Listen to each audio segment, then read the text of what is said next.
Lideramos el camino de la opinión pública y buscamos que la cultura del debate alcance consensos y soluciones a los problemas de nuestro país.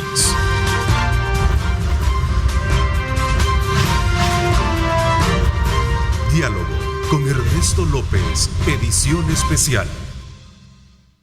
6 de la mañana, 30 minutos, 6 de la mañana, 30 minutos. Desde luego queremos arrancar, iniciar este programa dándoles a conocer los pormenores que en su momento pues las autoridades han dado a conocer en torno a este fuerte sismo que sentimos anoche, pero que gracias a Dios hasta el momento pues no ha dejado mayores situaciones de riesgo. Lo importante es estar a la expectativa de lo que pueda venir por el tema de las réplicas, ¿verdad? Que son aspectos que están ahí siendo, digamos, motivo de preocupación y observancia por parte de las autoridades, especialmente en aquellas zonas donde se generan algunos derrumbes. Este sismo desde luego nos causó mucha preocupación por el grado de intensidad, andaba alrededor de 6 en escala según las autoridades. Por eso, pues, hay que estar muy atento a lo que dicen las autoridades. Este día quiero darle la más cordial bienvenida a nuestro panel del día viernes. Saludo cordialmente a Tania Pastor. ¿Cómo estás, Tania? Gusto saludarte. Gracias, Ernesto. Igualmente, y un saludo aquí a toda la audiencia de Megavisión, por supuesto, de Diálogo con Ernesto López. Bienvenido aquí a Walter y Gracias. Marvin, como siempre, todos los días de viernes. Gracias, Marvin, por acompañarnos. ¿Qué tal? Buenos días, Ernesto, Tania y a Walter. Gracias. Un saludo a la audiencia también. Gracias. Walter Raudales también con nosotros. Buenos Bienvenido. días, aquí estamos, a la orden. Buenos días. Bueno, uno de los temas que también es importante que coloquemos sobre la mesa y que ha estado un poco al margen de poder entrar a ser debatible es este fin que tendrá la ampliación que en su momento se le dio al programa temporal para los salvadoreños conocido como TPS. Este tema sin duda alguna traerá ya empieza a despertar muchas inquietudes a partir de estas relaciones que se tienen entre el gobierno salvadoreño y el gobierno de los Estados Unidos. ¿Cuál es la lectura que ustedes tienen alrededor de este tema? Marvin, ¿nos puedes poner un poco así ligeramente en contexto y entramos a debatir los puntos y contrapuntos que hay en eso? Bueno, yo lo que entiendo es que hay dos posiciones, ¿no? Una en la que dice que el gobierno debería de haber intervenido y ayudado y apoyado y acompañado a la diáspora en las gestiones en relación a poder lograr una extensión. Y están otras posiciones en las que dice que pues no se puede hacer mucho, y en este sentido yo creo que es lo segundo, no se puede hacer mucho.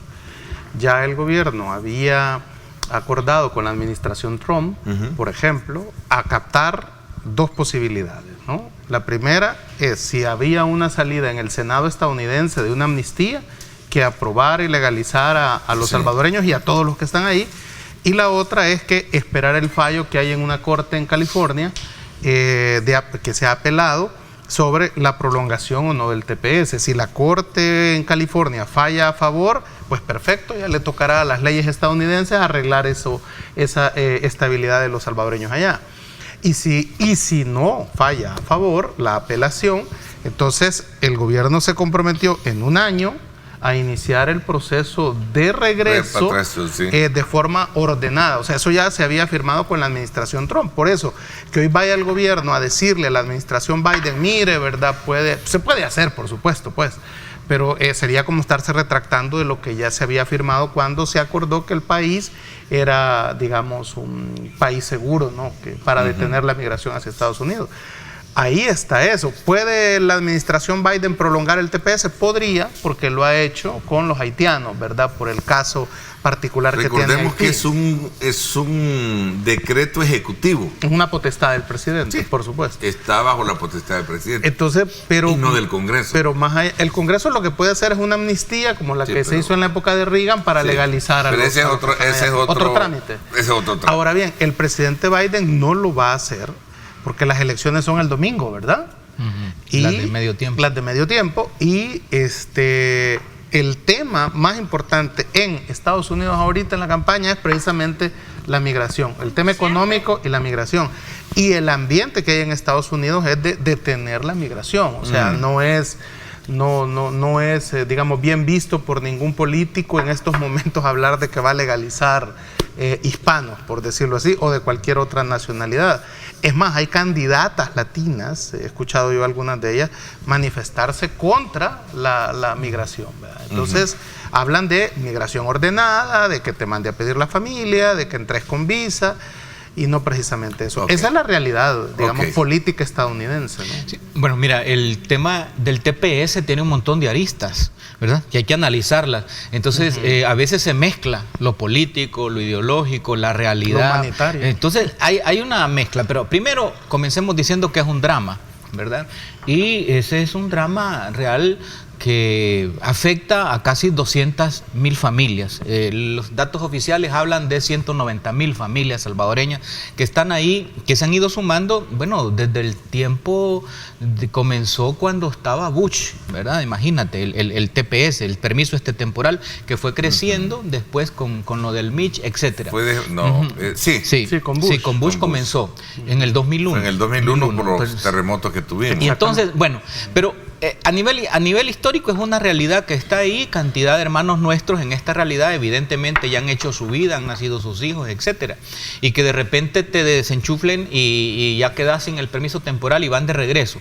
Pero hay unas aristas que hay que tomarlas en cuenta. ¿Cuáles? Por ejemplo, el rol del gobierno actual respecto a apoyar y atender a los tepecianos actuales.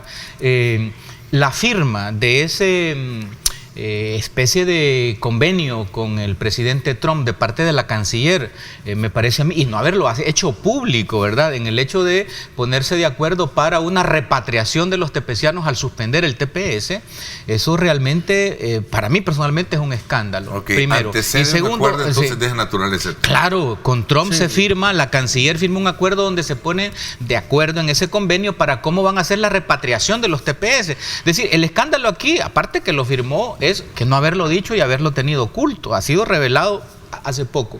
Pero también muchos dicen, bueno, el gobierno no puede hacer nada porque esto está en una corte de Estados Unidos. Precisamente ahí es donde tenía que haber hecho algo el gobierno. Acompañar, por lo menos legalmente, a las personas que pusieron esta especie de demanda o petición ante la corte, que tienen que pronunciarse. Acompañarlos con el abogado. Acompañarlos legalmente, con abogados, con todo un staff. Si este gobierno tiene lobby en Estados Unidos y gasta miles de dólares en eso, porque no lo puso. Pero también la gente en la diáspora ha sentido que hay apatía y abandono de parte del gobierno respecto a este tema.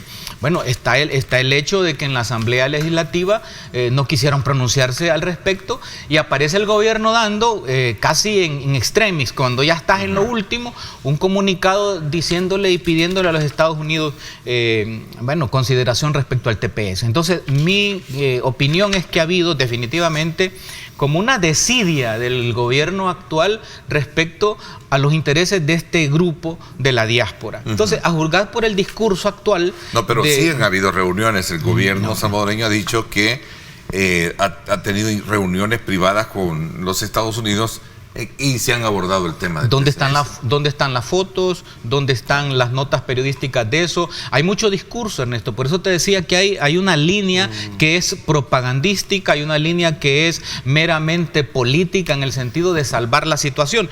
Pero yo quisiera, digamos, como calificar gráficamente esto, porque esta mañana he visto una publicación en Los Angeles Times, que la reproduce el diario de hoy en la página 12 este día, y dice: tepecianos de Honduras y El Salvador no quieren volver pese al riesgo, pero hay un subtitular que dice: Bukele nos metió el cuchillo, nosotros nos sentimos traicionados, dice el coordinador de TPS en Virginia. ¿Cómo se llama? Eso está en Los Angeles Times, pero yo también tenía eso, porque gráficamente los de la diáspora tepecianos se sienten traicionados, se sienten como que les han metido un cuchillo. Virginia Zelaya, una tepeciana residente en Long Island, sí, correcto, Nueva York. Y habla precisamente de eso, es exactamente una figura. Entonces, yo creo que bueno, ya casi no queda tiempo, pues, y el gobierno venir a hacer algún tipo de acciones, y es que aquí entra un punto en el que yo quería cerrar mi análisis, es decir, el gobierno de la República... No fue ella que dio esa declaración. Sí, fue... Bueno, la comerciante salvadoreña Sara Martínez, es la que tengo yo, Sara Martínez, dice que no ve nada, y es oriunda de La Unión. Bueno, Pero aquí hay un elemento que no podemos obviarlo por su importancia, y es la relación actual que tiene el gobierno de El Salvador con los gobiernos de Estados Unidos. Me parece a mí hipócrita ir a pedir apoyo para el TPS de parte del gobierno cuando ha estado en una casi clara confrontación con el gobierno de los Estados Unidos. Hay Twitter del Ejecutivo donde se burlan incluso de Biden, se burlan de Norma Torres, la atacan para que no voten. Entonces hay una confrontación real. Ok, Tania. Sí. Recuerdo cuando al ¿Compartes inicio tú había esas declaraciones? no completamente, pero sí creo que ha habido o ha hecho un poco de falta una mejor relación por parte del gobierno salvadoreño con los Estados Unidos, especialmente para manejar este tema. No creo que la afirmación que los tepecianos todos se sienten traicionados por el presidente Bukele o por el gobierno. Creo que para hacer una afirmación de esas hay que contar con un estudio. Okay. Sí, fue Tony Vázquez, coordinador del comité TPS en Woolworth, Virginia. Sí, Virginia, y puede representar a una parte de los tepecianos, pero hacer una afirmación como que todos los tepecianos están experimentando el mismo sentimiento es un poco atrevido. Sin embargo, sí es posible que estén experimentando este sentimiento. Al principio de la gestión de nuestra embajadora mayor, que yo recuerdo cuando estaba intentando establecer comunicación y apoyo con estos grupos, precisamente se criticó al gobierno por estar tratando de hacer campaña con el tema de los tepecianos, cuando todos sabemos la historia y de la lucha de los tepecianos, que ha sido prácticamente personal y no ha sido actual, sino que desde hace muchísimos años. Y coincido con Marvin en el sentido de que realmente poco o nada es lo que se puede hacer ya en estos momentos, y el acompañamiento es algo que no solamente lo va a hacer el gobierno de El Salvador, por lo menos en el término de abogados, sino que tienen que estar de acuerdo todas las partes interesadas o todas las personas, porque ellos ya tienen sus representantes, ellos ya tienen sus abogados, vienen en esta lucha desde hace muchísimos años, y lo que es decir, y el acuerdo de la repatriación de nuestros salvadoreños allá en un eventual que ya no puedan quedarse, pues al final, ¿qué es lo que más puede hacer El Salvador? Es decir, dejar que los manden a todos de una vez o de una forma organizada. Yo creo que están previendo el peor de los escenarios. Sin embargo, pues lo que hay que esperar es que todavía puedan quedarse. Pero yo sí creo que se puede hacer mucho todavía. ¿Sí? Porque hay casos de otros temas donde la gente ha salido a movilizarse. ¿Por qué no convoca a la Embajada de El Salvador y los consulados a los tepecianos y hacen unas especies de marchas o paradas? ¿Por qué no los apoya con los abogados? ¿Por qué no van a los medios de comunicación a decir una campaña promocional? Es que hay muchas cosas que se pueden hacer. Tania, para que concluya. Sí, que entonces solamente cuando empiece, porque me imagino que además de las reuniones que ya aparece, hay que buscar información en Estados Unidos a ver si aparece la noticia de que se han estado en conversaciones, etcétera, que también, es decir, aquí es como, si lo hacen, está mal, y si no lo hacen, también está mal. Entonces, al final, yo creo que el gobierno lo que tiene que hacer es el bienestar de estas personas. Exacto. Independientemente de si está bien o está mal y de la explotación política, tendrán que buscar una alternativa de cómo manejarlo en relaciones públicas o en medios, porque siempre van a ser atacados. El punto de que tenga que ser político es así porque está en la génesis del TPS. O sea, ¿por qué Estados Unidos le da TPS a los salvadoreños? Porque El Salvador acompaña, ¿verdad?, a Estados Unidos a la invasión en Irak. Claro. ¿Verdad? Entonces, José María Aznar organiza un contingente de tropas latinoamericanas, apoya diplomáticamente El Salvador una guerra falsa, ¿verdad? Esa guerra era falsa. Mintieron para invadir Irak, Estados Unidos. El origen de la guerra fue falsa. La guerra fue real. Sí. El origen de que había armas de destrucción. Eso fue mentira. Pero Bush vino aquí, le dijo amigo a Paco Flores, y a Paco Flores lo mejor que le había podido pasar en su vida fue que el presidente Bush le dijera mi amigo. Mi mejor amigo. Entonces en eso, digamos, fue que El Salvador consigue el TPS. Entonces, y a partir de ahí todos, digamos, los gobiernos han hecho lobby por ese TPS, porque le da como, digamos, réditos políticos con la diáspora, que le puede decir un gobierno, todos lo han usado. Entonces, por eso en estos momentos habrá gente que quizás no entenderá por qué este gobierno no lo hizo con la misma forma que lo han venido haciendo todos. Pero sí lo ha planteado. Yo tengo acá un dato donde la parte oficial destaca las reuniones y en las que están buscando darle la viabilidad por los aportes que los salvadoreños han hecho. Sí, pero es que lo que sucede independientemente de ese estado ha sido... pero es que ¿sabe qué pasa, Ernesto? Pesa más. Irregular, porque el TPS es un estado temporal, como bien su nombre lo dice, de residencia, pero estos han dado aportes importantes. Pero pesa más en los medios lo que decía Walter, el conflicto que se ha tenido con la administración Biden. Yo creo que habría que separar esos dos aspectos. El Salvador tiene casi cero incidencia diplomática en el gobierno de Estados Unidos por las confrontaciones que hay. Y para esto se necesita diplomacia. Diplomacia, básicamente. Y entonces, digo yo, se pueden hacer cosas que no vayan por la línea diplomática porque tienen la puerta cerrada, pero se puede hacer un apoyo directo con los tepecianos. Y los estadounidenses en eso lo tienen bien claro. Mira, ahorita están a punto de lanzarse misiles con los rusos, pero los canales de comunicación entre el Pentágono y el Ministerio de la Defensa ruso existen. Es más, están hablando más seguido hoy para evitar precisamente que se disparen misiles nucleares. Ahora bien, Estados Unidos entiende lo que es diferenciar un discurso, si tú quieres, nacionalista desde parte del gobierno salvadoreño y el discurso para atender el tema del TPS. Pero es que así es la diplomacia. Así es la diplomacia, no lo vas a cambiar. El Departamento de Estado de los Estados Unidos y el gobierno chino son dos gobiernos que no olvidan lo que le hacen a sus funcionarios. Eso es cierto. Y el Departamento de Estado tiene hasta enumeradito todo lo que se le hizo aquí a la Jane Mannes, por ejemplo, exacto, a la que era embajadora, y después fue que se le dijo, bueno, hasta apodo se le puso, pues, digamos, y fue una troleada, etcétera, que al final fue entonces. Pero eso no lo hizo el presidente. No, el presidente divulgó conversaciones privadas de WhatsApp con Mannes, acuérdense, y fue un trato complejo. Entonces, eso está dinamitado. La parte diplomática entre gobierno y gobierno está dinamitado. ¿Cuál es el canal que debe buscarse? La diplomacia, porque para Estados Unidos el tema de que salvadoreños se vayan es de seguridad nacional. Y los estadounidenses siempre van a entender eso, de que a pesar de todo lo que tú estás diciendo, que es una realidad, hay que sentarse a hablar para evitar que más salvadoreños ambos tienen intereses. Es correcto. A ver, Tania. Es que no se trata solo de que El Salvador agache la cabeza como siempre ante Estados Unidos. Yo pienso que sí hay que hacer, digamos, las manifestaciones que se han hecho, lo que se ha dicho para no mantenernos siempre... Menos los insultos. Menos los insultos, exactamente. Lo que sucede es que hay que buscar el equilibrio entre no agachar la cabeza y también no ser irrespetuoso o romper las relaciones diplomáticas, especialmente con un país que... ¿A ti te parece correcto que el jefe de fracción del partido oficial...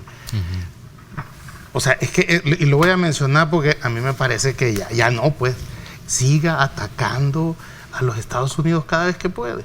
Pero es que no ataca a Estados Unidos. Si te refieres a Cristian, lo que él cuestiona es el rol que en su momento o posturas de... Sí, se refiere a Norma Torres, por ejemplo. No, pues sí, pero ha hablado de los ametrallamientos en las escuelas, o sea, se burla de lo que pasa en las calles de Estados Unidos. Es decir, como que si aquí fuera perfecto, pues, ¿verdad? Entonces, todos los países tienen sus problemas. Estamos cosechando lo que se ha sembrado a nivel diplomático. ¿De quién depende entonces? La firma depende de Biden. Está ahorita en una corte. Y la corte va a decidir si procede ya que se vengan o no. Es así de sencillo. Ahora, hablemos de algo interesante. Hoy en diciembre. Sí, pero hablemos de algo interesante. Y Biden ofreció que sé que es complicado, ¿no? Pero, ¿y qué hay de malo? ¿No sería bueno que esta gente con mucha experiencia, con trabajo, incluso con capital, viniera a inyectar a la economía del país? Sí, pero para esas personas que pero pregunto. Sé que lo estás haciendo irónicamente y en forma de burla. Que se vengan aquí al paraíso Siam, pues que se vengan. Yo no estoy diciendo que esto sea un paraíso. Así lo estás haciendo. No, fíjate que no estoy diciendo que sea un paraíso. Es que no es un paraíso. No, o sea, quien crea que aquí es un paraíso. Lo que sucede, Marvin, es que ponerte también en lugar de ellos. Cuando ellos tienen una vida, hay unos que ya nacieron, son generaciones. Es un drama. Es un drama, es terrible. Nosotros, desde el punto de vista de nosotros, podemos analizar si lo vemos bien o mal, pero desde el punto de vista de ellos no quieren regresar. o por lo menos la mayoría podríamos afirmar que no lo quiere. Ahora, hablando con algunos analistas estadounidenses, fíjate, hacíamos el cálculo, porque esto en el país ya pasó, fíjate. Esto que estamos viviendo ahorita ya pasó, y pasó con Honduras en el 69. Allá habían 300,000 salvadoreños, y Honduras envió después de la guerra 100,000 salvadoreños, que fueron los que prepararon toda esa efervescencia social que terminó en la guerra civil, ¿verdad?, de los 80. Entonces, con algunos analistas estadounidenses comentaba, mire, ¿y se van a venir los 200,000? Preguntaba yo, ¿no? Y me decían, mira, lo que se cree aquí que puede suceder es que 50,000 van a arreglar, ¿verdad? De alguna manera, se van a casar, van a iniciar juicios de asilo, ¿verdad? Van a tratar de legalizarse. Otros 50,000 se van a perder, no se van a venir, van a caer en la ilegalidad y jamás regresan aquí. Y hay 100,000 que posiblemente los puedan ubicar y que los van a repatriar. Y yo le decía, si mandás 100,000 salvadoreños a El Salvador, es un conflicto social, una bomba de tiempo. Pierden la licencia, pierden sus empresas, pierden su licencia, pierden sus empresas, pierden todo. Es fácil ubicarlos. Su crédito. Sí, yo realmente insisto, todavía se pueden hacer cosas que impacten, que puedan llamar la atención, que alguna campaña que de alguna manera el juez de la corte lo vea, lo entienda, acompañarlos legalmente. O sea, no hay que tirar la toalla. A eso es lo que están pidiendo ayuda los del TPS y la diáspora. O sea, que les apoyen, que les ayuden, que les pongan un equipo full ahí, experto en esto, de abogados. O sea, yo creo que se puede, algún tipo de, no le llamemos marchas, no sé si lo han pedido, pero una especie como de concentraciones, pero acompañados por el gobierno, salvadoreño, ¿verdad? Entonces, y luego también se ocupa un poco de sabiduría también diplomática, bajarle un poco, digamos, los guantes a esto y entender que este es un mundo ahora de multirelaciones. No podés aislarte, no podés pelearte con todo el mundo, y podés tener también una relación de dignidad y una relación también de soberanía con respeto. De lo que está diciendo Walter, es un primer paso que el embajador Duncan pudiera aterrizar en San Salvador, ¿verdad? Pues sí. Por ejemplo, porque Estados Unidos ya nombró un embajador, pero no llega al país, pues. Y eso tiene que ver porque hay que solucionar ahí un problema diplomático. Bueno, darle el beneplácito ya. Pues sí, por ejemplo. Entonces, es decir, porque Estados Unidos sí te ha aceptado a tu embajador allá, pero Estados Unidos no ha podido hacer que desembarque el embajador estadounidense aquí. Esa es una buena pregunta que tú, yo y todos acá no sabemos por qué razón. O sea, en el fondo no sabemos las razones por las cuales, porque el aval y todo el proceso de entrevista ya lo tuvo en el Congreso. Exactamente.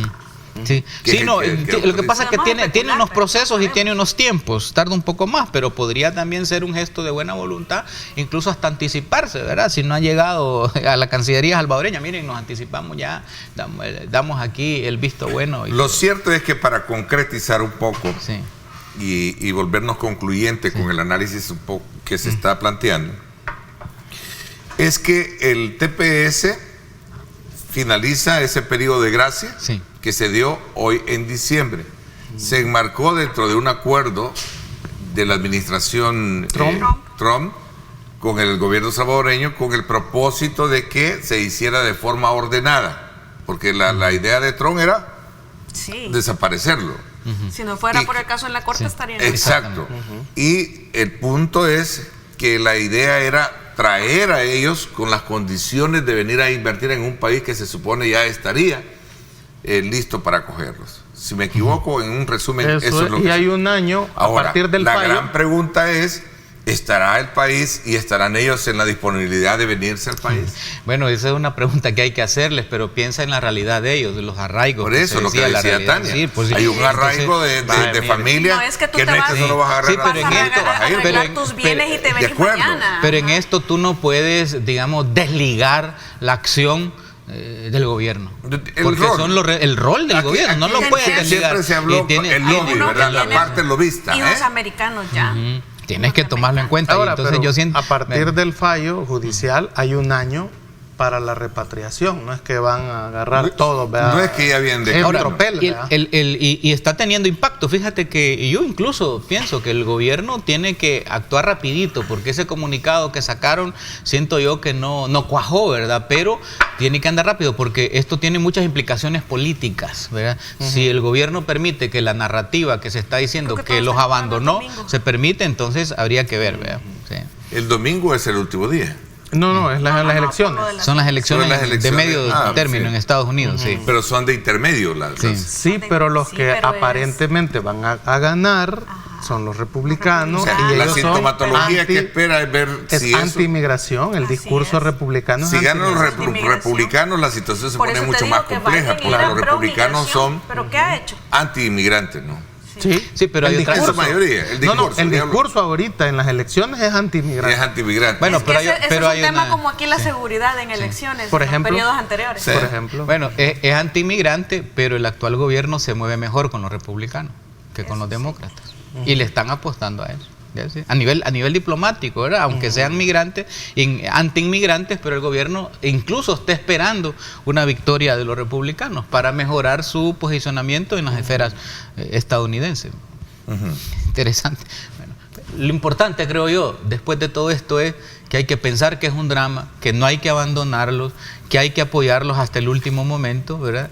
Y bueno, saber que son hermanos nuestros y que la situación sigue, o sea, el drama de la migración sigue. De este país se siguen yendo más de 200 salvadoreños diarios, de acuerdo a los últimos informes, y no ha parado. Eso es un sangramiento permanente, bueno, en el país y, por supuesto, te imaginas en el tejido social de lo que está pasando. Y también el aporte que han dado, lo decía en una declaración la canciller, decía de que los salvadoreños han impulsado la economía estadounidense a través de un pago de impuestos, tasas y otras contribuciones especiales. Además, dice, el 95% de la población salvadoreña con TPS tiene empleo formal. El 53% paga una hipoteca y cerca del 10% son empresarios. Y en Estados Unidos en su mejor momento de 10% son empresarios. Conozco a varios.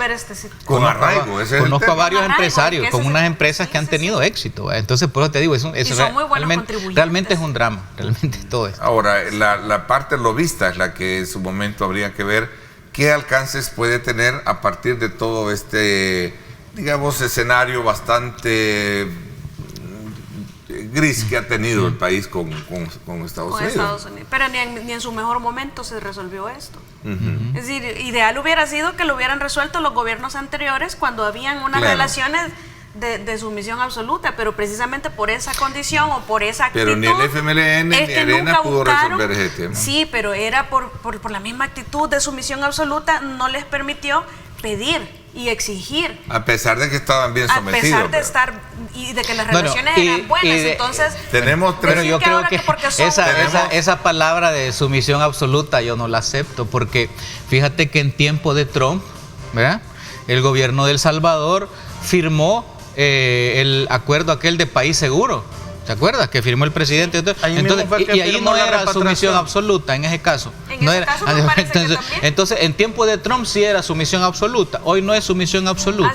Entonces, yo creo que tiene que... Por eso, pero digamos, ¿qué se gana? O sea, abandonando a estos hermanos nuestros, ¿verdad? Pues, con un discurso de ese tipo. O sea, yo te traje aquí insistentemente... Lo dicen ellos, lo dicen ellos. Segundo lugar, aquí hay declaraciones de la canciller, declaraciones también de la embajadora, que han estado teniendo reuniones en un abordaje con el tema TPS. Me parece que lo del tercer país seguro, yo creo que siempre a lo mejor que no se haya divulgado qué es, pues eso. Bueno, estratégicamente pienso yo que no se ha apoyado como debería ser, con todas las posibilidades que hay, porque no solo son reuniones, sino con todas las posibilidades que existen. Y las relaciones, te digo, quizás el término de gris, no sé hasta qué punto, porque hemos visto la encargada de negocio, la nombrada embajadora, desarrollando muchas actividades en pro de salvadoreños. Ha tenido una actitud el acompañamiento con el gobierno. Lo más reciente, el ministro de Seguridad fue convocado a la reunión anual que se lleva a cabo y se ha tomado el país como un modelo de cómo ha logrado menguar e impactar dentro de su política pública contra el crimen y la delincuencia. Pero ahí si te fijas, ese tema hay que tocarlo porque ese tema es bueno. Pero quien está haciendo diplomacia es Estados Unidos. Quien está haciendo diplomacia es Estados Unidos, no El Salvador. Vamos a hablar de eso cuando regresemos 6:59. Gracias por estar con nosotros.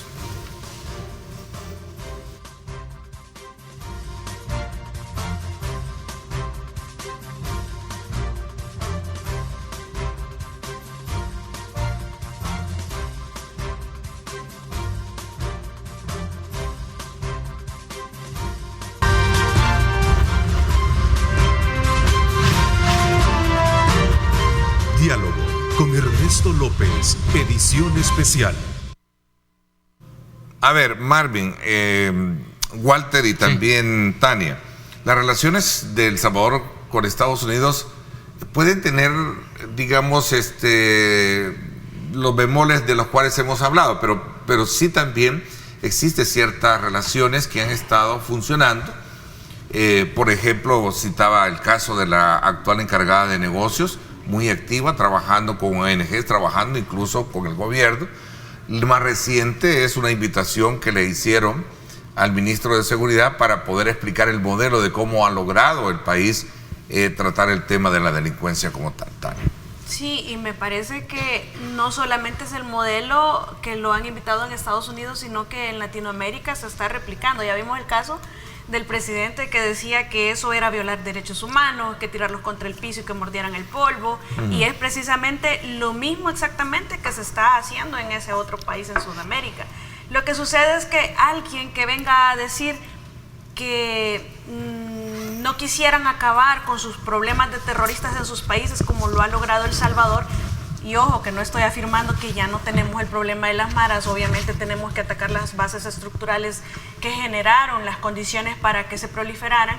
Sin embargo, es un hecho cierto, y no solo lo dicen las encuestas, sino que es una percepción real de todos los salvadoreños en el país completo, de la seguridad que se percibe y que se vive ahora, y que otros países lo quieren replicar. Y lo decíamos antes en este panel, todos los países tenemos nuestros propios terroristas y todos los hemos enfrentado de una manera peculiar y además bastante dura. Incluso en Europa, en España, hay leyes que existe incluso el terrorismo individual. Nosotros no hemos llegado todavía a esa categorización por los problemas que tienen allá en Europa. Entonces, incluso las organizaciones que se refieren a la defensa de los derechos humanos han flexibilizado bastante la interpretación de este tipo de políticas que son bastante agresivas, bastante duras, pero que dan resultados y que proporcionan seguridad, como en este caso El Salvador. Ya lo vimos en el pasado, en otros países también en Sudamérica, como en Perú. México sabrá cómo trata con sus narcos. Quien diga que México no quiere acabar con sus narcos y que hará lo que sea necesario y que quiere replicar el modelo de El Salvador para acabarlos, yo creo que es una falacia, es una mentira. Quien lo niegue están tratando de negar la realidad. Igual Estados Unidos trató con sus terroristas en Guantánamo. Igual todos los países tenemos derecho a ver cómo tratamos con nuestros demonios. Estados Unidos declaró terroristas a los pandilleros en el 2012.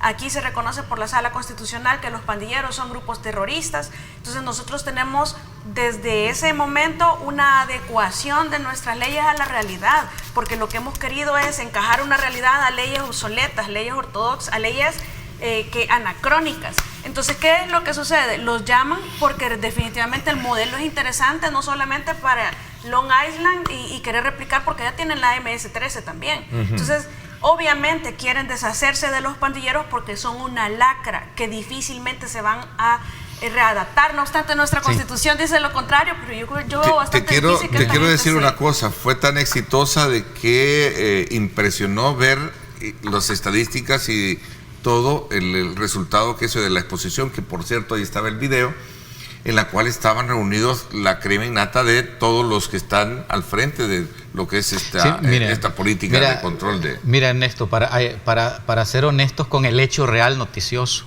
ese es un seminario que se ha montado en Nueva York, donde invitaron a todos los encargados de la seguridad del continente, ¿verdad? Por lo tanto, no es un evento preparado, digamos, exclusivamente para el ministro de Seguridad de El Salvador. No hemos dicho eso.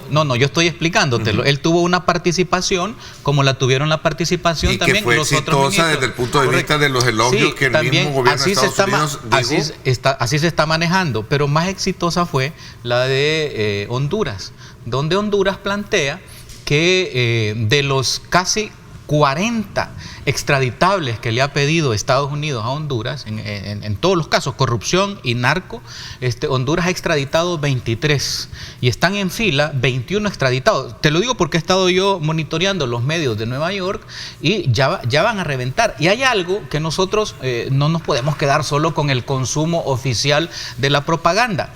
O sea, hay que ver qué le preguntaron. Porque, por ejemplo, no hemos dicho. No me estoy quedando solo con el insumo de la propaganda. He hecho las indagaciones pertinentes, incluso con funcionarios de la embajada, y hablan y destacan el efecto positivo que ha tenido esta política de confrontación en el tema delincuencial. Correcto. Y entonces, a Estados Unidos le ha interesado muchísimo que se controle el tema delincuencial desde el punto de vista pandilleril. Y ellos han visto que le ha funcionado. Para ellos es bueno. No, yo no lo estoy poniendo en su justo plano, tanto cuanto sucedió. Desde tu perspectiva lo estás viendo. Desde mi perspectiva, porque he consultado medios de Nueva York y a quien ha tenido mayor resonancia ha sido el representante. No, es que tú lo puedes ver, que quien ha tenido. No, lo ponía como un ejemplo porque, digamos, en el caso de Estados Unidos le interesa precisamente lo que ustedes están diciendo, el ataque al terrorismo. Entonces le interesa a Estados Unidos eso, y lo que te quiero decir, quien ha tenido más resonancia en Nueva York en este seminario que se ha hecho sobre seguridad internacional relacionada con Estados Unidos, porque ese es el punto, ha sido precisamente esa participación. Él lo he visto yo en los medios de Nueva York. Claro, y entonces claro, al que haga bueno, lo que ellos quieren, eso es lo que estoy planteando yo, es decir, eso es lo que estoy planteando. Entonces, ¿cuál es el punto?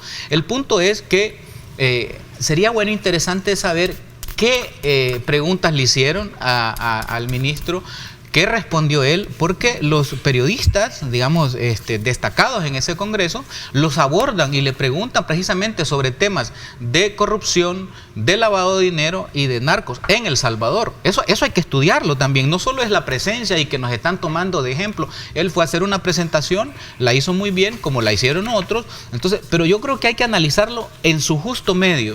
Digamos, El Salvador, digamos, aparte del régimen de excepción, ¿verdad?, que tiene sus explicaciones, pero también tiene sus críticas, sobre todo de organismos de derechos humanos radicados en Estados Unidos y en El Salvador, ¿verdad? Entonces, también tiene sus pros y sus contras. Entonces, porque no hay que verlo tan victorioso en el sentido aquí ya no hay delincuencia, ya casi acabamos con la delincuencia. Esa es parte de la narrativa. Yo creo que tenemos que ser en su justa medida en la visión que se tiene de esta realidad. Marvin. Estados Unidos está haciendo diplomacia, eso es lo que está haciendo. Hace un congreso de policías donde invita a todo el continente, no solo invita a un funcionario salvadoreño, a cualquier policía del mundo le interesa oír las experiencias de las policías de todo el mundo. Eso es algo que el policía lo tiene a todo lado que vaya. O sea, a quien no le va a gustar interesar como policía lo que hace el BOP en Brasil para detener la violencia, digamos, en la favela, el combate del narcotráfico en Colombia y en México, el tema de las pandillas en Haití, el tema de las maras en el Triángulo Norte. Es decir, eso es así. O incluso porque hay países tan pacíficos, ¿verdad? ¿Qué es lo que hace la policía ahí donde no pasa nada, ¿no? Entonces, todas esas experiencias son eso. Estados Unidos, al invitar al ministro de Justicia, está haciendo diplomacia. Y eso es lo que Estados Unidos hace. O sea, Estados Unidos no se ha cerrado. Hay dos instituciones con las que sigue colaborando, a pesar del conflicto, que es la Fuerza Armada y la policía. Un elemento que logró destacar que la efectividad de sus políticas fue el apoyo y el respaldo de la Asamblea Legislativa para crear leyes, y el régimen de excepción, uno de ellos, que facilitara ese problema. Bueno, claro. Fue un ejemplo que destacaron muchos a la hora ahí de los presentes ellos hablaban que precisamente el acompañamiento de la política va en el marcado en eso. Pero lo que dice Walter, todo eso es cierto, Ernesto, pero no es que fue un evento como lo han manejado, pues, de que somos ejemplo, vea, o sea, ya estuvo, vea. Entonces es mentira que somos ejemplo. Porque estuvieron. Es decir, Ecuador ha sacado a la policía con la Fuerza Armada en un estado de excepción porque no somos ejemplo. Claro, o sea, pero imagínate. Yo creo que le dejaste a Marvin bien claro. O sea que no somos ejemplo y los otros están replicando lo mismo. Honduras ha dicho que quiere hacer lo mismo. Invitaron a todos los ministros. Ser ejemplo, ¿tú crees que es ser ejemplo? Estamos con el debate de otros. Pero yo creo que nadie ha dicho que no a lo que dice Marvin. Lo otro, lo de Ecuador, tú estás al tanto de lo que ha pasado en Ecuador. Lo que pasa ahí es que el narcotráfico se ha tomado. El narcotráfico se ha tomado 2 ciudades. Si aquí tienen el mismo problema. Cualquier país va a decretar estado de excepción para detener la forma. ¿Tú crees que no es modelo lo que se ha hecho entonces? En Ecuador violan derechos humanos también, porque imagínense, tienen a la FARC en tareas de seguridad pública. Marvin, es claro, no lo ves como un modelo, ellos mismos no lo han dicho, porque están replicándolo. Un modelo. De hecho, muchos ciudadanos de diferentes países. Claro, porque yo quiero participar en el debate, Ernesto.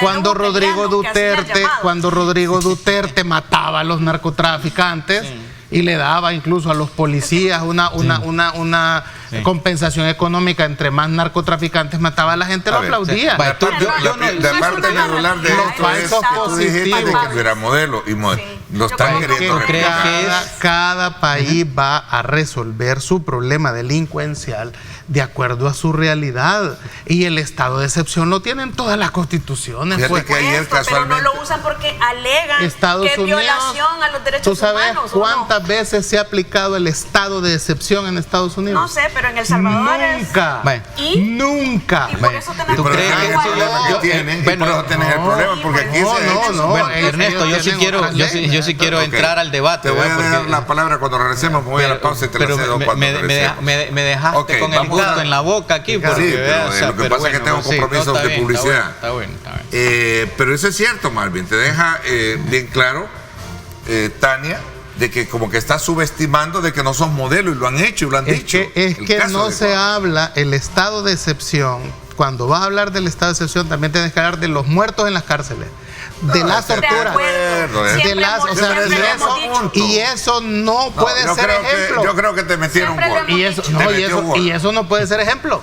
Yo creo que te metió gol.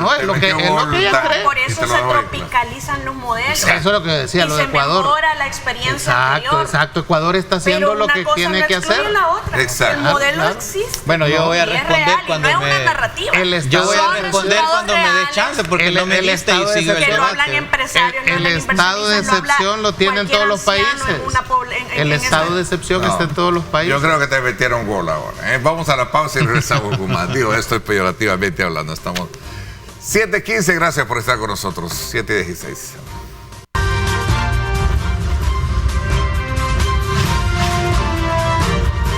Diálogo con Ernesto López, edición especial. Bueno, gracias nuevamente. Las estrategias de seguridad del gobierno han permitido un ejemplo para el trabajo de la policía de diferentes ciudades de Estados Unidos. Decía en este caso en una declaración el mismo ministro Villator al venir de la reunión que estamos hablando, y esto ha permitido que obviamente los homicidios se bajan. Por ejemplo, creo que ayer y antier tuvimos 0 homicidios, ¿verdad? Como parte de yo estoy pendiente, yo estoy pendiente porque como no me dejaste entrar al debate de los dos, está bien, está bueno. Es parte de las reglas, ellos tenían un debate, ahora entras tú al debate. Vamos a ver. Bueno, mira, primero no se puede ser ejemplo, ¿verdad? Cuando tienes esa cantidad de capturas de personas inocentes, no puede ser ejemplo. ¿Cuál cantidad? Segundo, bueno, ¿cuál? Lo que reconocen entre 6.000 y 8.000 capturados injustamente, ¿verdad? En este régimen. Bueno, injustamente lo dicen los familiares, los organismos de derechos humanos. Bueno, pero quiero terminar la idea como ustedes lo terminaron. Lo dicen. Okay. Bueno, segundo, no puede ser ejemplo, digamos, un caso o un gobierno que no asiste a las citas jurídicas de la Corte Interamericana de Derechos Humanos. No asistió, es decir, no me importa y no va, siendo un convenio y un acuerdo internacional. Segundo, no puede ser ejemplo esta cantidad de afectados que están siendo, sobre todo, en el caso del régimen de excepción. Si tú lo ves, por ejemplo, yo tengo ahora esto que es escandaloso: 12 niños pasan hambre porque sus padres están capturados y se refiere en el régimen de detención, injustamente, casi toda una familia. Es decir, puede ser ejemplo esto, que 12 niños pasen hambre, 12, pero si cuando hablamos de la situación que esto está generando, de un impacto, no puede ser que por tú resolver un problema cree otro más grande. Entonces, ¿qué es lo que pasa? En la lucha a las pandillas, está de acuerdo, hay una legislación, de hecho ya se había hecho antes, cuando se quemó el bus de mexicanos, se les declaró terroristas. No puede ser un ejemplo ni un modelo cuando tú atropellas los derechos fundamentales de las personas. No ha sido entonces ahora no me vayas a decir que no violan los derechos de los pandilleros, que hay que juzgarlos, hay que aplicarles todo el peso de la ley, pero tenés que mantenerte, digamos, en los márgenes del respeto de la ciudadanía, porque tú no puedes venir de esa manera atropellada, hacer estas capturas sin ningún tipo de procedimiento. Eso no es ejemplo, porque esa cantidad, ahorita no se sabe, ¿verdad? Pero va a ser ejemplo un régimen de excepción que no permite verificación de derechos humanos. Verificación de derechos humanos. Es decir, por ejemplo, no hay certeza de las cifras que están dando. Es que los organismos hablan de 8,000 capturados injustamente. Es que no hay certeza oficial. Entonces,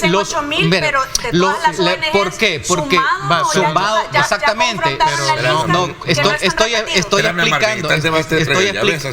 explicando. Los organismos de derechos humanos reciben las denuncias de la gente, pero hay también de los familiares, pero hay también una gran cantidad de personas que no van, sino que solo llaman, avisan, pero no llegan a la declaración, que también son sumados. Es decir, es un subregistro que existe.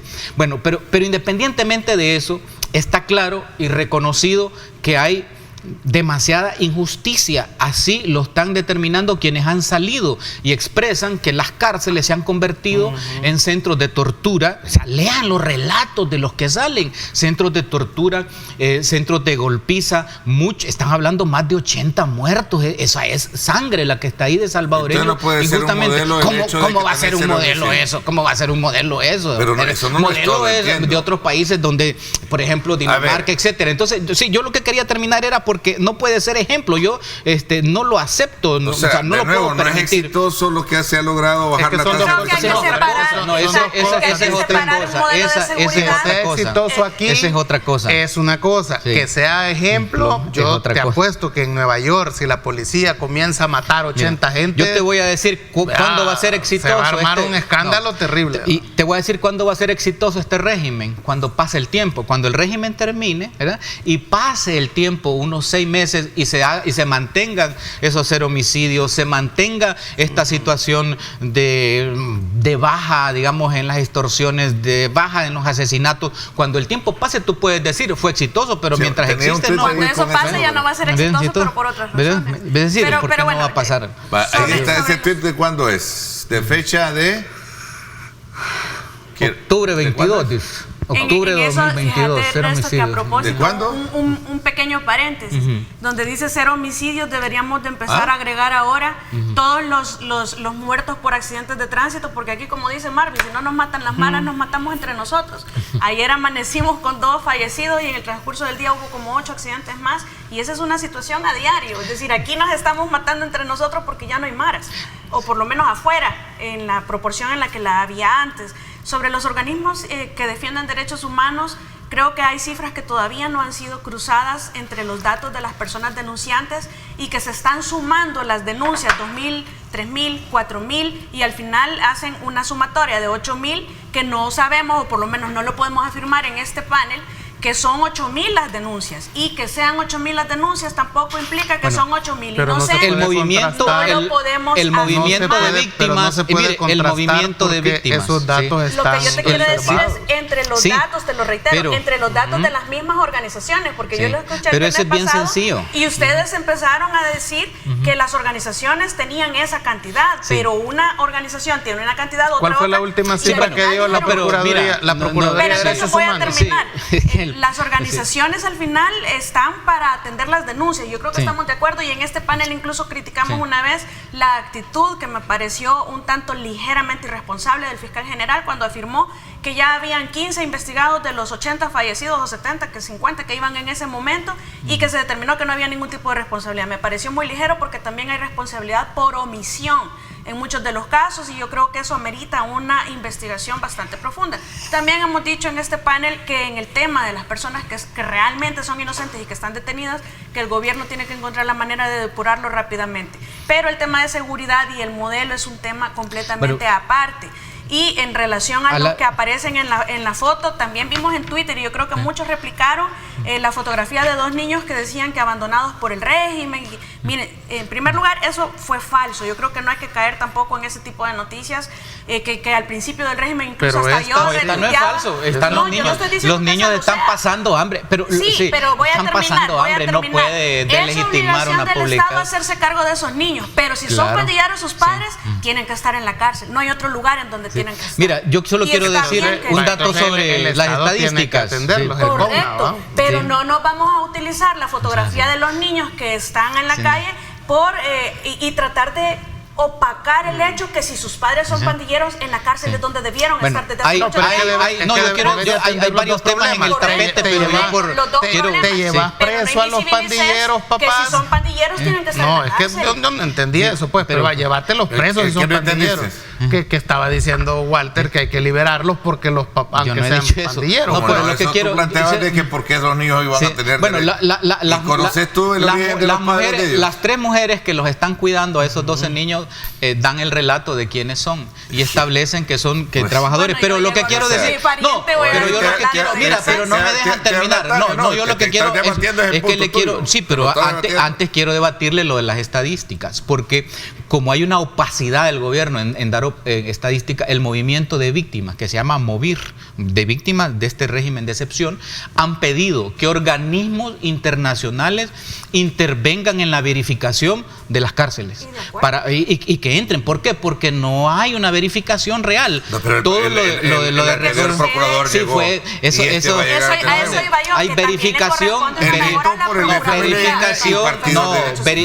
pero tú sabes lo que pasó con el procurador anterior. No vamos a debatir eso. Lo que estaba era cuidando su hueso, ¿verdad? Buscando que lo religieran y le dieron uno mejor. Entonces, claro, lo llevaron por donde no estaba.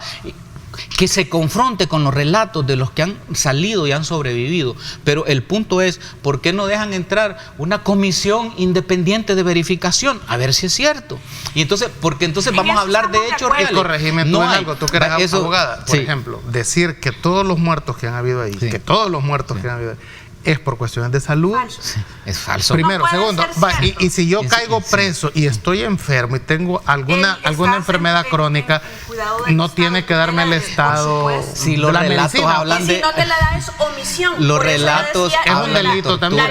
Por supuesto. Los relatos hablan de torturas. Es el mismo delito, solo que es, en vez de por acción, que yo te asesino, te asesino por omisión, por omitir mi obligación de proporcionarte medicamentos. Los relatos hablan de torturas. Ernesto, o sea, el régimen de excepción nosotros lo hemos apoyado aquí, me imagino que tú no estás de acuerdo.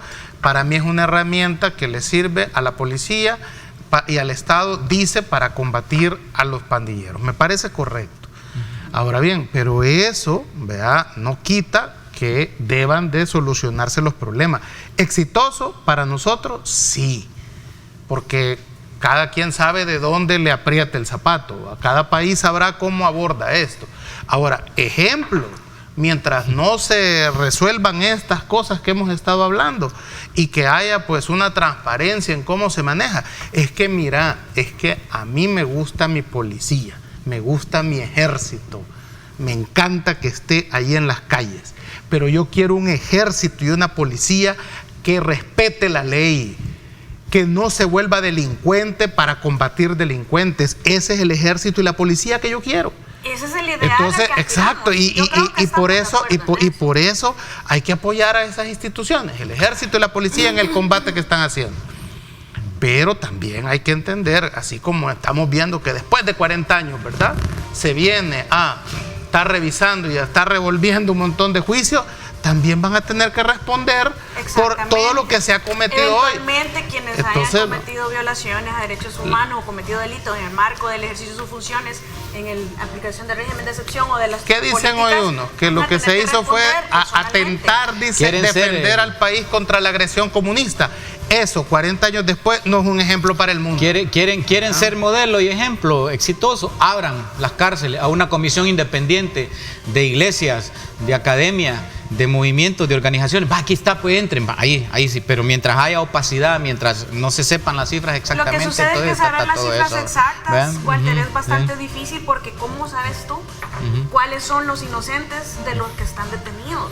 Ese es un procedimiento de investigación que no se va a determinar. Lo que sucede es que hay muchas personas que lamentablemente estaban en el lugar equivocado, con personas relacionadas o vinculadas a pandillas y que están detenidos. Bueno, se supone que esas reformas a la ley de telecomunicaciones, a la ley de escuchas y de crimen organizado, se supone que van a venir a ayudar, ¿verdad?, a que pues se sepa más rápido eso.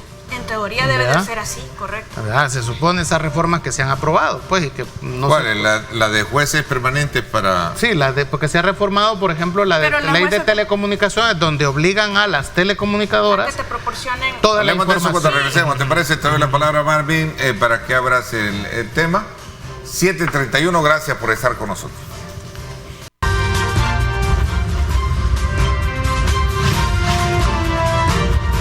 Diálogo con Ernesto López, edición especial. Bueno, gracias nuevamente por estar con nosotros a esta hora de la mañana. Tania Pastor, Marvin Aguilar y Walter Araujo. Walter Ramtales. ¡Qué bárbaro! Hoy sí me ofendiste. Y el televidente número 1. Que no menciones al diablo que se aparece. Sí. Bueno, Walter, a ver, ¿puedes darnos una, digamos, como una introducción lo que le pasa es que, al tema de paquetes de reformas que se han hecho, que tiene que ver el tema de las escuchas telefónicas y también la implementación de tribunales especiales de garantía. Pero también hay reforma para los del crimen organizado. Bueno, mira, dos de garantía. Hoy le corresponde el crimen organizado. Le corresponde a Walter abrir ha generado un caos en instrucción. Así es. Bueno, esto de las escuchas telefónicas y ya la legislación y avanzar en eso, fíjate que me gustaría verlo de manera conceptual, porque actualmente con esta irrupción de las tecnologías han cambiado muchos paradigmas, sobre todo muchos paradigmas tecnológicos y paradigmas sociológicos. Entonces ahora se habla de un imperialismo de vigilancia. Se habla de el Big Brother. Sí, un imperialismo de vigilancia, que es el Big Brother. Es decir, hay casos, digamos, de seguridad que, por ejemplo, en Gran Bretaña han establecido que, por ejemplo, en un estadio hay una cámara en la entrada. Y esa cámara tiene identificación facial.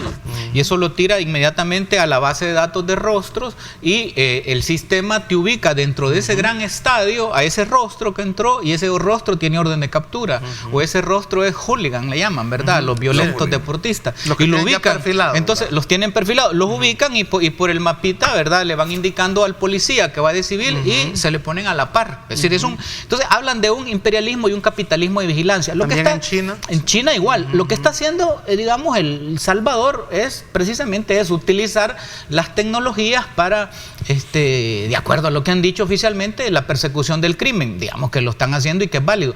Lo que no es válido es que vayan a utilizar eso para la persecución política. Es decir, y lo que yo he escuchado de algunas organizaciones, si empieza a utilizarse eso como persecución política, entonces caen en un grave delito. Walter, de lo que está hablando, ¿qué es lo que le pasó? Es decir, persecución política. Es decir, la justificación de la ley para la persecución del crimen es correcto. Ahora, si el uso de las tecnologías, escuchas telefónicas, persecución facial a través de las cámaras que hay por toda la ciudad y todo el país, etcétera, si usan eso para la persecución política y el control, ya después viene la amenaza, etcétera, eso es grave y eso es delito. Mira lo que le pasó a este presidente de Panamá, Martinelli, precisamente por esos delitos es que está ahí preso. Mira, entonces, perdón que te interrumpa, Misael, te recuerda al debate que se tenía sobre los niños huérfanos.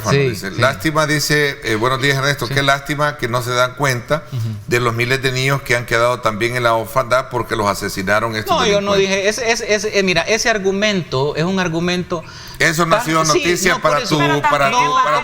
Pero mira, ese es un argumento clásico del que no quiere debatir ni pensar, porque entonces, mira, es un argumentito de que si tú defiendes y dices, y entonces ¿cómo voy a estar yo de acuerdo en los muertos? No, permítanme, son dos argumentitos que usan. Dejémoslo que termine así brevemente. Entonces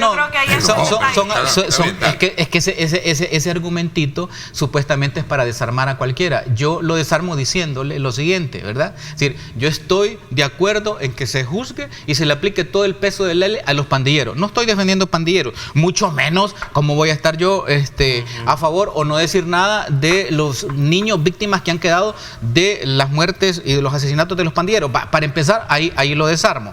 Otro argumentito es, en tiempos pasados, ¿por qué no lo hicieron? Es decir, entonces, hay como funcionan como marionetillas, como marionetas. Miren, hay que reflexionar. Yo te estoy poniendo el caso esto de las tecnologías y te hablo de un imperialismo de vigilancia, porque todos estamos así y es cierto, ojalá lo usen de verdad para el crimen organizado y no lo usen para los enemigos políticos, lo que habla, fíjate, para la oposición. Es porque en la ley del crimen organizado, la definición que da de crimen organizado es de dos, tres personas que se reúnan para...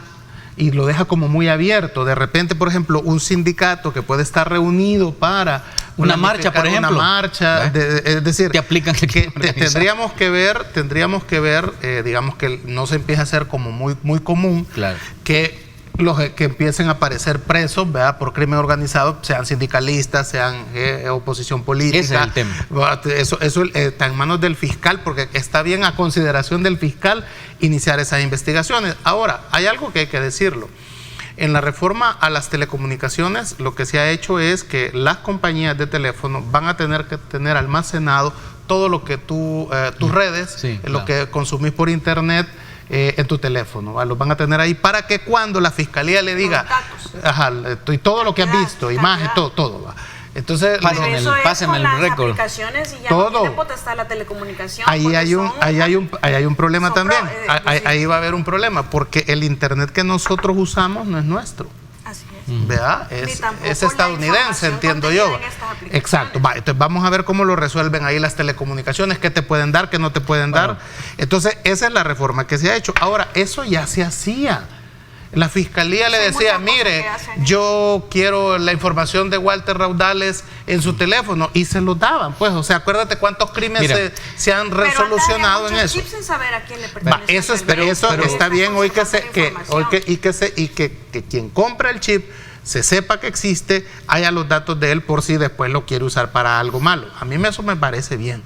En el caso de las reformas a la ley del crimen organizado, entendería yo que se crean como 11 tribunales, 11 juzgados nuevos, 6 en San Salvador, 2 en San Miguel y 3 en Santa Ana, para atender las cosas de crimen organizado. Las escuchas telefónicas, se crean 2 tribunales de garantía, se llaman, para que siempre va a haber, obviamente, la autorización judicial ya para intervenir tu teléfono. O sea, se mantiene eso. Se mantiene, lo cual porque eso generaba sobrecarga de los jueces de instrucción. Ajá, exactamente. Pero ahora se ha generado un caos, porque de por sí ya, al ir reduciendo la cantidad de jueces de instrucción, que antes eran 10, que ahora solo quedan en la mitad, y porque lo que han hecho es convertir, no han creado más tribunales especializados. Entonces lo que están haciendo es sobresaturar a los otros juzgados de instrucción que ya no dan abasto. Ahora, para tranquilidad, pero quiero terminar, porque antes estábamos hablando de los abusos, y bueno, aquí tenemos nosotros un fiscal general que todavía no ha venido a rendir cuentas por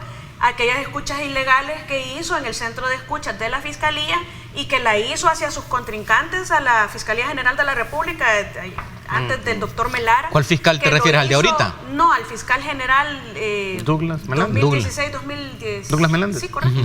Entonces, y que también hubo una investigación en donde hubo alguien que trabajó en esa unidad. Y el jefe de escuchas que dijo, bueno, la ley decía que había que borrarlas, pero yo no las borré. Incluso había un pariente de él allí que estuvo involucrado en actos de corrupción, que él mismo como fiscal general fue y lo sobreseyó en los tribunales, y a otros por casos menos graves los procesó. Pero bueno, tremendo. Ahí está, y todavía debe rendir cuentas por eso. Es decir, los abusos se pueden dar, y eso no es que no se hayan dado. O sea, aquí ya tuvimos ese caso concreto, también tuvimos el del fiscal anterior a ese, el caso de Luis Martínez.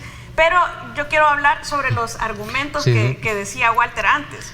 Es que lo que sucede, podemos nosotros inflar cifras y decir son 8,000 denuncias cuando los organismos... O inflarlo y decir que son 52,000. Sí, también. correcto. Yo nunca he afirmado que son 52,000. Sí. De hecho, yo hago la aclaración a todos lados que yo voy, son 52,000 personas detenidas. Peleando pero no son, pero sí, es que yo nunca he dicho que son 52,000 terroristas. A mí me parece una afirmación errónea que hacen en otros lados, porque no todos los detenidos son terroristas. La mayoría sí lo son, pero no todos Así lo son. es. Lo que sucede es que cuando tú inflas cifras y decís 8,000, cuando los organismos oficiales como el mismo IDUCA, Cristosal, FESPAD hablan de nada más 4,000, tú estás sumando las cifras de cada uno de ellos con tal de dar una apariencia, que es lo que ha traído una narrativa de ataque al régimen de excepción, de violación a los derechos humanos, que se ha internacionalizado, pero que a pesar de eso el régimen es efectivo, aunque no lo queramos aceptar.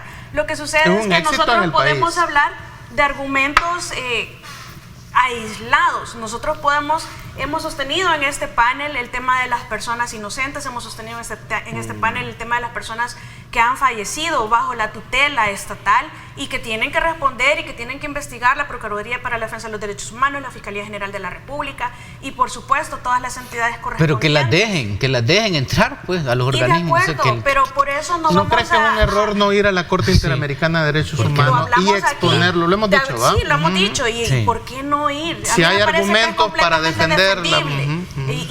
Sí, por supuesto. Que nos dejen ir a nosotros dos a defender, ya que no quieren ir. Nosotros podríamos defender. Sí me parece que es un error y lo hablamos aquí en su momento también.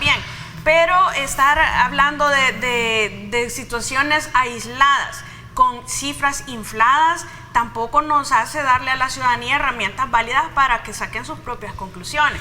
Yo creo que hay que hablar con Hegel decía que frente a la pretensión de uno habrá la resistencia del otro. Mientras el Estado no te libere las cifras reales y que no te explique por qué los libera de noche y cuántos está liberando. ¿Por qué de noche? ¿Verdad? Por ejemplo. Y van a ver los otros, Tania, que también que van 8,000, porque les gustan las sombras. Por eso las de noche. Ernesto, yo quiero tener el tema de tecnología. El tema de tecnología. Mira, yo quisiera aclarar algo. Aunque esta ley que se ha ya firmado, fíjate que es importante ver lo que sucede en Estados Unidos, porque y en Europa, ellos ya van más adelante en esta legislación, pero en Estados Unidos se quiso obligar a la empresa esta de la manzanita, la Apple, ¿verdad? Que es la que tiene, ¿verdad? Los teléfonos iPhone, ¿verdad? Y ellos tienen un sistema de encriptación, que es imposible, ¿verdad?, sacar la información si no te lo permite la empresa. Entonces llamaron al CEO, ¿verdad?, de la Apple y le obligó, por una ley federal, le obligó a un juez a que abriera sobre ese teléfono que tenían, ¿verdad? Y él se negaba porque en los acuerdos de los iPhone está, ¿verdad?, que no pueden dar. Entonces ponle que ahora, bueno, ¿qué es lo que va a decir Claro, y te digo aquí, bueno, aquí están las informaciones, pero respecto a este tipo de tecnología, como la de iPhone, no te la puedo dar porque no te la puedo dar porque está encriptada. Bueno, no sé tu teléfono si es iPhone o es de los otros, porque si no... El mío es chino. Es chinito, entonces está vigilado. Yo ya lo sabía. Está vigilado. Entonces, la cosa es no que te lo van a dar, aunque se lo pide el fiscal. Claro. No te lo va a dar la iPhone, no te lo va a dar. Mira, el punto es de que la realidad tecnológica es totalmente distinta y para mí está bien que se le faculte a la Fiscalía a poder intervenir porque sirve para combatir el crimen organizado, las pandillas, el narcotráfico, la trata de personas. Eso es una herramienta que tiene que tener la Fiscalía. Para tranquilidad, mira, el 85% de todas las reformas que se acaban de aprobar ya existían. Claro. Entiendo el temor. Bueno, hasta los juzgados no habían especializado ya. Claro, pero pero la relación que había en relación a los juzgados comunes no era. Exacto. Entonces, lo único que queda pendiente es ver, y obviamente en la práctica lo dará la Fiscalía, que no se utilice la reforma de lo de crimen organizado para penalizar o perseguir a los sindicatos, la oposición, la sociedad civil, porque queda abierta, fíjate, y queda como a discrecionalidad del fiscal decidir si nosotros, mientras estamos desayunando, ¿verdad?, estamos conspirando, ¿verdad?, y intervenirnos los teléfonos, arrestarnos, acusarnos de crimen organizado. Eso se verá. Y bien, sospechoso también que sacan a la Procuraduría de Derechos Humanos de la vigilancia de eso. O sea, ¿no? Voy a hacer una pausa de terminar y vamos a ir concluyendo con ese tema. Gracias por estar con nosotros, 7:47 minutos.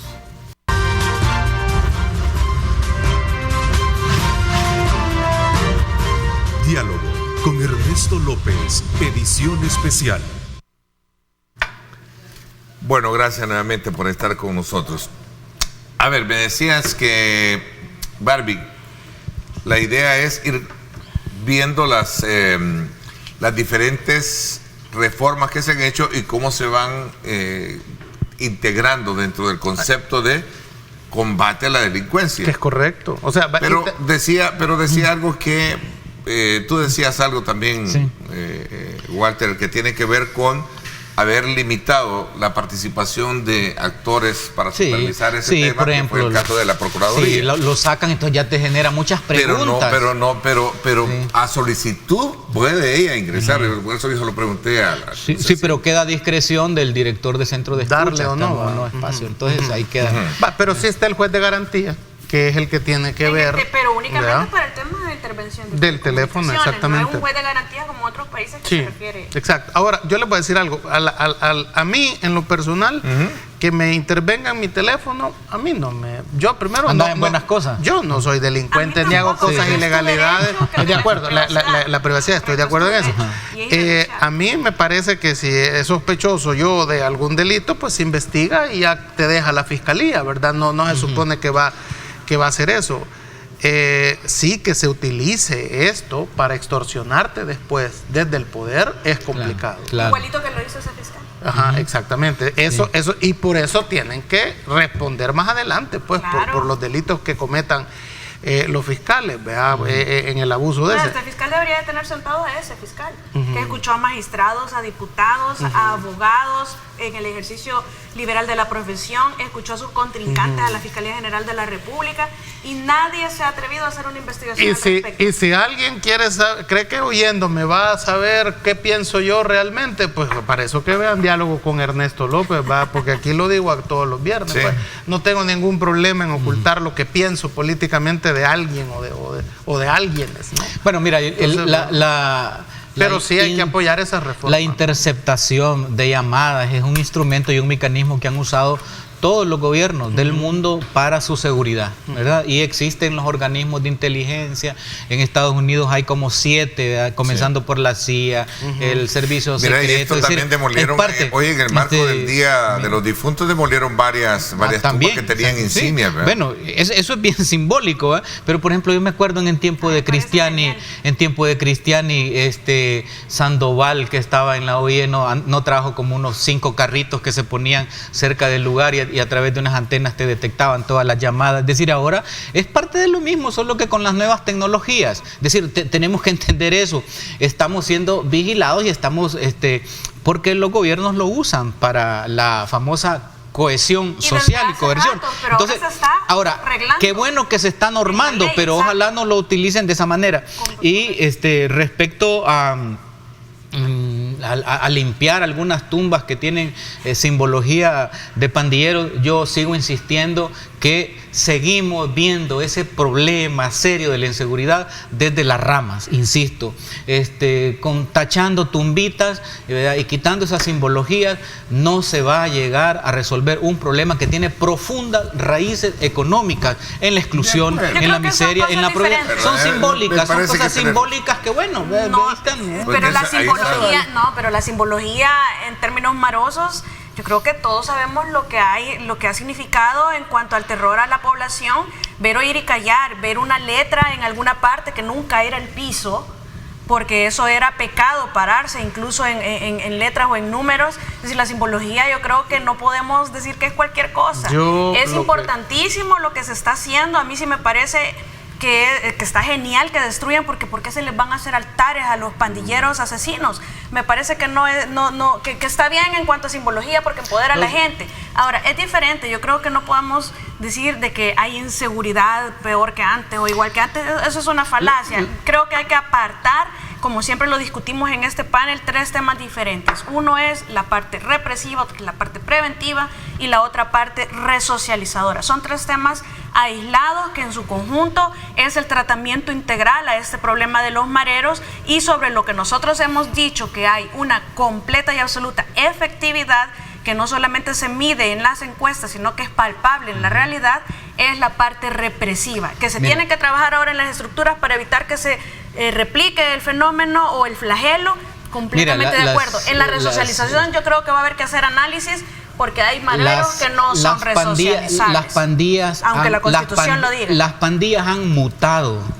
Y las pandillas, al mutar, ya no se pintan. Algunos andan de saco y corbata, otros no andan nada. Entonces, bueno, ¿eso qué significa? No está en la simbología solamente, ¿va? Sí, exactamente. Al hacer una mutación... Y han permeado las instituciones públicas. Por supuesto, el mismo ministro de Defensa no dijo la vez pasada pues que habían varios pandilleros dentro de la Fuerza Armada. Hay algo que yo Entonces, se han mutado. Es decir, eso es parte como digamos, del trabajo propagandístico, bueno, simbólicamente, pero ir a la raíz del problema, ese es el punto. Hay algo que yo alcancé a estudiar en Derecho que se llamaba lógica jurídica, ¿va? Que eso es, no hay que poner... En Derecho, y que no estudiaste cultura, pues, también, antropología. Es que también estudié Derecho. Se estudió Derecho, sí. Bueno, sí. Pero entonces, no terminó, claro. Sí, bueno. Claro. Afortunadamente me salí de ahí. Sí.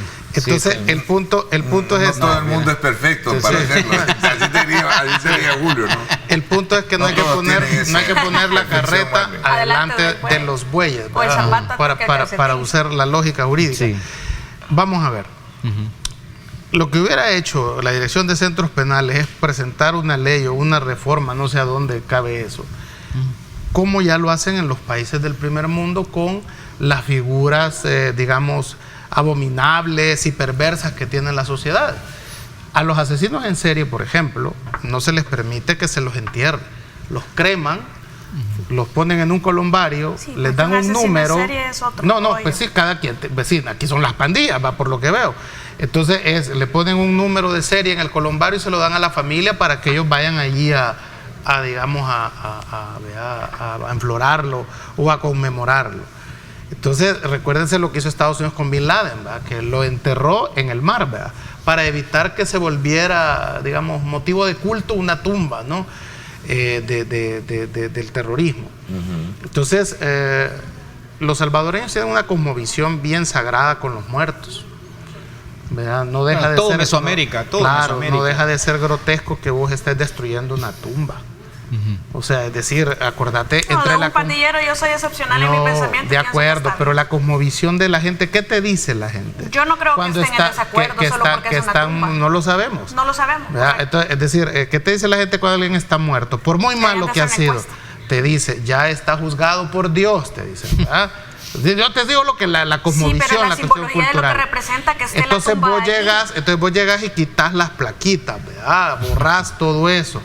Pero destruir una tumba, o sea, es algo, yo no sé si existe ese delito de profanación de tumbas, tú sabrás mejor, es abogada, y no sabrás si para poder haber profanado una tumba necesitas una autorización judicial o una ley especial que te diga, mire, es que aquí a los pandilleros no los vamos a enterrar ya, hay que cremarlo y encierren. Pero no se han manifestado sobre el no entierro, sino sobre el ensalzamiento. A mí me parece del madero por lo que significó en por eso vida. está bien. Y retirarla, lo que significa en la actualidad pero no para tienen, los que todavía no tienen están derecho afuera. los familiares de estos muertos a irlos a conmemorar. Lo que no vas a poder es levantarle un altar. A mí me parece, y sobre este tema me parece fariseico estar pintando cosas de los mareros, y en la siguiente pared o en la siguiente calle está la cantidad de niños hambrientos, la cantidad de niños que no pueden estudiar, los jóvenes porque no pueden hacer, porque es que mira, es fariseico eso, es la palabra aquella de sepulcro blanqueado, pues, de que se blanquearlos todos, pues. Pero si no se ataca la raíz del problema, van a seguir subiendo, van a seguir problemas, van a seguir, sigamos pintando, y vamos a destruir las tumbas de narcos, sigamos pintando, las tumbas de los narcos, que la simbología en cuestiones de mareros es realmente relevante. De acuerdo, pero hay que regular eso. El tiempo se me fue, quiero agradecerles a los tres, gracias Walter, gracias Marvin, gracias Tania, nos escuchamos y nos vemos Dios mediante el próximo viernes. Gracias por mi parte, esto es todo por hoy, pásenla bien y como siempre recuerden lo más importante, amar a Dios sobre todas las cosas. Lideramos el camino de la opinión pública y buscamos que la cultura del debate alcance consensos y soluciones a los problemas de nuestro país.